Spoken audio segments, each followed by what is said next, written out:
नमस्कार,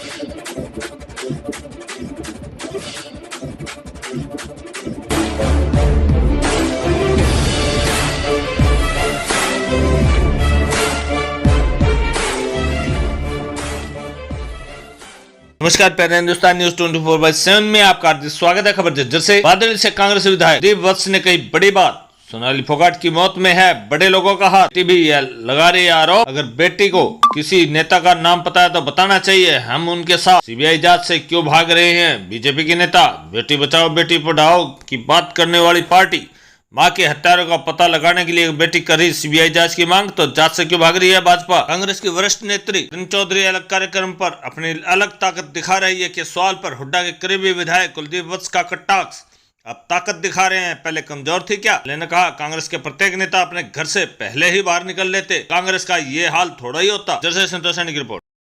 लगातार तीसरे मोर्चे की चर्चाएं तेज हो रही हैं, क्या कहेंगे आप? धन्यवाद एक मीडिया के साथ। देखिए, तीसरे मोर्चे की जो बात है वो नीतीश कुमार जी ने खुद उसका जवाब दे दिया। नीतीश कुमार जी ने एक क्लियर कहा कि जो बीजेपी का कुशासन का राज चल रहा है, जो दमनकारी नीतियों का राज चल रहा है, जो मजदूर का, किसान का, मिडिलमैन का, नौजवानों का, व्यापारियों का, सबको मारने का काम करने की गवर्नमेंट चल रही है। आज प्रत्येक उस व्यक्ति के पीछे ईडी और सीबीआई लगा दी जाती है। तो नीतीश कुमार जी ने साफ कहा कि मेरा उद्देश्य ये है कि बीजेपी के खिलाफ और जो ये दल है एनडीए, इसके खिलाफ हम सारे मिलके लड़ाई लड़े। और उन्होंने क्लियर एक चीज़ कहा कि मैं कोई पीएम का उम्मीदवार नहीं, कोई तीसरा मोर्चा नहीं है, ये बीजेपी के खिलाफ सब लोग इकट्ठा होकर और बीजेपी को भगाने का काम। उसमें कांग्रेस भी शामिल है? कांग्रेस के साथ नीतीश कुमार जी।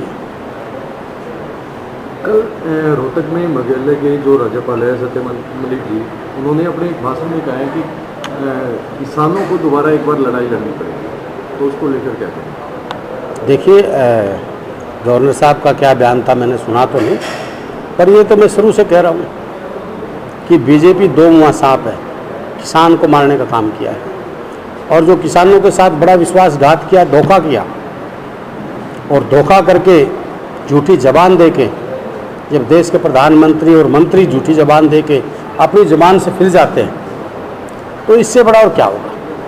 तो किसानों ने संघर्ष तो करना ही पड़ेगा। किसान इस बात के संघर्ष हैं और संघर्ष कर रहे हैं। भाजपा नेत्री की मौत हुई थी तो उनकी बेटी का एक बयान आया है कि इनकी मौत में किसी राजनेता का हाथ हो सकता है। आपको क्या लगता है कि ऐसा हो सकता है? देखिए, अगर किसी राजनेता का हाथ है और उन्हें पता है तो डर किस बात का है? उन्होंने ओपन आना चाहिए, उनकी बेटी ने बताना चाहिए। और मैं तो पहले सीबीआई की मांग कर चुका हूँ जांच की। इसमें कहीं ना कहीं बड़े रोल हैं, बड़े हाथ हैं। जब परिवार कह रहा है, बेटी कह रही है, तो सीबीआई जांच में डर क्यों है? क्यों बीजेपी के नेता और बीजेपी के लोग भाग रहे हैं? तो सीबीआई की मांग उसकी बेटी कर रही तो कर देनी चाहिए।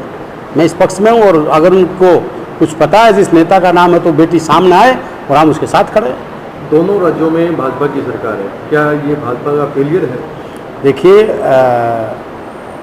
महोदय, बेटी बचाओ बेटी पढ़ाओ बीजेपी का आज इस देश और प्रदेश में ना बेटियां सुरक्षित हैं, ना बेटियों की पढ़ाया जा रहा है।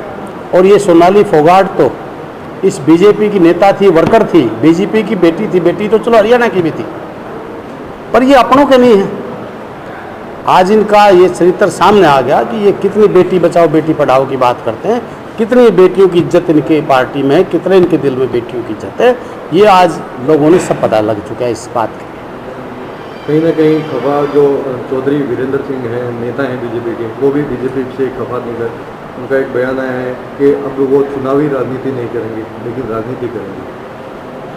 स्वागत है, चौधरी वीरेंद्र सिंह एक बहुत बड़े नेता हैं, सुलझे हुए नेता हैं, और वो कोई बात कहते हैं तो सोच समझ के बात कहते हैं। आज प्रदेश के अंदर और देश के अंदर जो कांग्रेस छोड़ के गए थे जितने भी नेता, वो सारे घुटन महसूस कर रहे हैं। देखिए, ठोड़ पड़ा पत्थर भारी होता, अपने घर के अंदर जो रहता है उसकी इज्जत होती है। और घर से बीजेपी के नेताओं ने आज खुद बीजेपी के जो पुराने नेता थे नितिन गडकरी जी ने देख लो, हर आदमी आज बीजेपी में अपने आप को ऐसा महसूस कर रहा है, दम घुटा महसूस कर रहा है।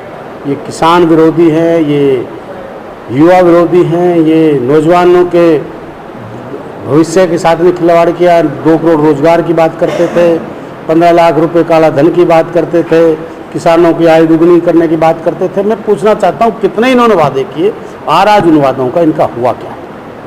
कांग्रेस नेत्री हैं किरण चौधरी, वो कहीं ना कहीं अपनी ताकत दिखा रही है, पहले करनाल में या फरीदाबाद में। पहले कमजोर थी, नहीं, बड़े नेताओं को साथ नहीं ले रही, जैसे हुड्डा साहब हैं, सुरजेवाला, उनको साथ लेके नहीं।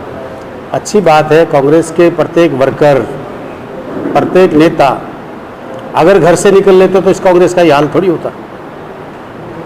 अगर आप अपने वर्करों को संभालते हो और वर्करों को साथ लेके चलते हो और हरियाणा के प्रत्येक व्यक्ति की आवाज़ सुनते हो तो निश्चित आप मजबूत हो गए। और मैं तो कहता हूँ पूरे देश में आदरणीय राहुल गांधी जी भारत जोड़ो यात्रा के तहत निकले, आपने देखा कन्याकुमारी से शुरू किया,